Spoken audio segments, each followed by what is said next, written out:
Hello everyone, Mark here. I hope you're all keeping well, and in today's video I'm going to be doing a review and test on this dirt cheap brushless system. Now these things are absolutely awesome, and how do I know they're awesome? Well, I know that because I've got a good few of these and I've been using them for well over a year and a half as well in a couple of other RC vehicles. So watch the video. I'm going to do a nice review, give you a closer look at the actual brushless system, go over some specifications, show you the model that I'm going to be putting it in, and then I'm going to also show you this thing in action as well. So stay tuned, hit the thumbs up, and let's get right into this video. Okay then, so let me quickly go over this brushless system with you guys. Now, like I say, these things are dirt cheap. They do fluctuate in price a little bit depending on the time you get them or what version you get, whether you include a programming card or not. So I have a few of these brushless systems like I explained at the beginning of the video. So I bought this without the programming card included, but because I have got a few of these brushless systems, I have also got a few of these programming cards. But these range in price in general between £22 and £30. If you're paying under £30 for this brushless system, it is an absolute bargain. It really is. The performance you get for the money you pay, it really is awesome. That's all I can say. So what I'm going to quickly do, I'm going to go over some specifications, give you a closer look at the system, and then I will show you what model I'm putting it in, and also I'll show you one of these brushless systems in action, and I think you'll be pleasantly surprised. So like I say guys, it is a generic brushless system, but it's going to come in a unbranded box like so. Put that aside. You're going to get your manual for your electric speed controller and a manual for your brushless motor. And like I say, this is a dirt cheap system, so it has got basic specifications. The electric speed controller, it is a waterproof 60 amp sensorless brushless electric speed controller that is compatible with 2 and 3 cell LiPo with a BEC of 5.8 volts and 3 amps. It has a on-off switch, as you can see, and this on-off switch is detachable, so you can detach it if you need to mount it to your vehicle in any way, or you can have it sliding into the side of the electric speed controller. You have got a massive powerful fan on top, and this thing is powerful. It will cool this electric speed controller down no problem whatsoever. It is quite a loud fan, to be honest, but that's not a bad thing. It just means it's kicking out some power, which is going to really cool down your electrics. So it is waterproof. I have tested that. I've been going through puddles and stuff like that, no problem. You've got your standard bullet connectors on the end there for your motor, and it comes with a Dean's connector as standard, but I'll be removing that for an IC5 connector anyway. So that is basically it for the electric speed controller, guys. It is basic, but it does the job, and does the job well. The motor that I've got, obviously you can get these in a few configurations at different types of kV. I picked up the 4370 kV. The odd 70 there is a bit weird, but it is what it is.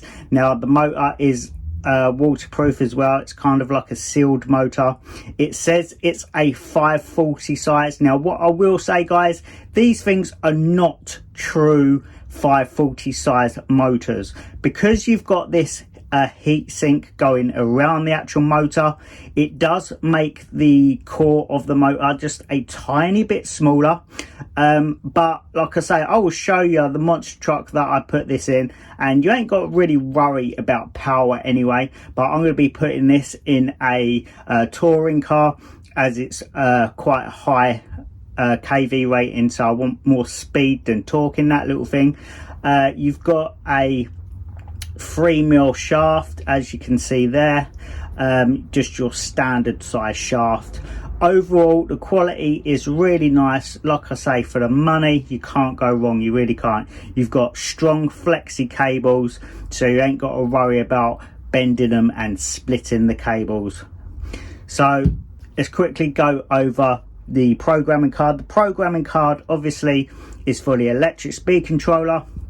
Once you're all connected to your model, you just plug your electric speed controller into the programming card. These lights will flash up and you can run through the settings and change what you want. So you've got low voltage cutoff protection, so you can change it from 3.1, 2.9, 2.7 or 0. Obviously when running lipo, you really want to be shutting it off at 3.1 volts.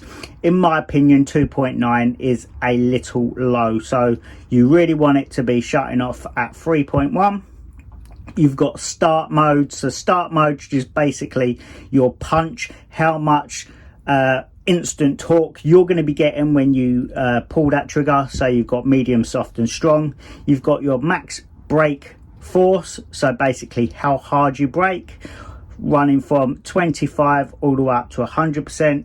You've got max reverse force, so you can change the power of your reverse. I like to always have my vehicles on 50%, but you can go from 25 to 100. And then you've got neutral range. So neutral range is basically just your trigger pull sensitivity. So like I say, basic, but for a basher, touring car, anything like that, it is absolutely perfect. So that is basically it for the electric speed controller and the brushless motor. What I'm going to do, I'm going to quickly readjust the camera and show you what I'm going to be putting this in. So guys, this is what I'm going to be putting this brushless system in, and that is my Tamiya TT01 Type E Euro racing truck. This thing is going to be perfect for this vehicle. As you can see, this thing is absolutely lovely, but I was running brushed in there and I really want brushless because I just want that extra speed and a bit more run time. So let me quickly remove the body, give you a nice closer look at the chassis. So basically what I'm going to be doing, I will be fitting the brushless motor in here and the electric speed controller. What I might do though is I might just fit the brushless motor and put this electric speed controller in another vehicle, because I have got another electric speed controller that is compatible with this brushless motor, and that's a hobby wing electric speed controller, and it is a little bit smaller in size than that, so it might fit in there, and it's also a little bit more programmable, so which will be good for drifting as well. But yeah, this is the vehicle that I'm going to be putting it in, and I'm also going to be pairing it up with the new Dumbo RC X6A. This is the newest version of the Dumbo RC radio gear, and I will leave a link in the description below to this radio gear because it is absolutely awesome. Has a full gyro and everything like that on there, and they're really good money. I've got a review. If you haven't seen that, I will leave a link to that review video as well. But yeah, that's the vehicle that I'm going to be putting it in. It's going to work perfectly in here. I've had a brushless system like this in one of my old Tamiya vehicles, but I'll quickly show you another vehicle that one of those brushless systems in, and you might be a little bit surprised guys, because like I say, it's dirt cheap, but I've got one in this, my Traxxas VXL Stampede. This thing is an absolute beast. It is probably 12 years old now.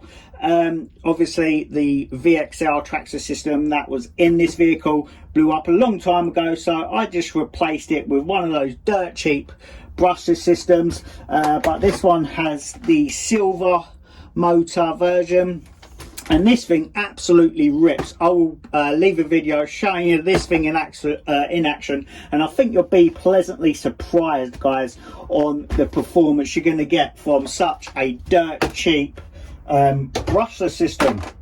So I will leave a link in the description below, because like I say guys, you want to pick some of these up, even if they're just spare brushless systems you got kicking around, because things do happen and brushless systems do break eventually. So these are good to have for upgrades if you're wanting to upgrade to brushless but do it dirt cheap, or if you want to have just some spare motors lying around, because you can pick these motors up for like £14 just on their own, which is an absolute bargain. It really is. So without me going on too much, I'm going to put in a running video of this beast for you so you can see this motor in action. And then that is it. So as always guys, thank you so much for watching, but more importantly, happy RCing and take care. Goodbye. So I'm hoping to get around 50 miles an hour today, but we'll see how well it actually goes. So let's get to it and do some speed runs.